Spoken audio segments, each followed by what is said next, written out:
মাত্র ২ মিনিটে আপনার ঘরে থাকা উপকরণ দিয়ে আপনি বিকেলের নাস্তা ঝটপট বানিয়ে খেয়ে ফেলতে পারবেন। তো সবার বাসায় তো ডিম থাকে। তো আমি এখানে ডিম নিয়ে এনেছি। আর কিছু চিনি এড করে নিয়েছি। আর বরাবরই হচ্ছে সবার বাসাতেই পাউরুটি পাওয়া যায়। তো আমার এখানে কারোর হচ্ছে কয়টা পাউরুটি ছিল।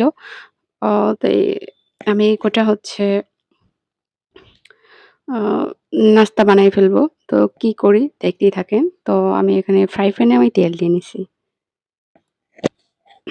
আর হচ্ছে অল্প পরিমাণে তেলটা দিতে হবে। কারণ তেল বেশি দিলে হচ্ছে পাউরুটিটা চুষে নেয়। তো আমি এখানে অল্প পরিমাণে দিয়ে নিছি। আর হচ্ছে আমার তেলটা গরম হয়ে গিয়েছে। আমি এখন আমার কাটা পাউরুটিগুলো দিয়ে দিব।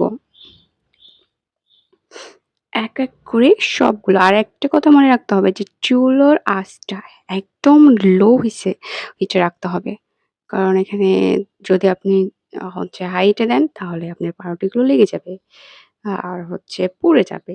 আমারটা আমি তাড়াতাড়ি উল্টে পাল্টে দিচ্ছি। আমার একদম লো আঁচে ছিল। তো আমার এক, এক করে সব পাউরুটি আমি উল্টে পাল্টে ভালো করে নিচ্ছি।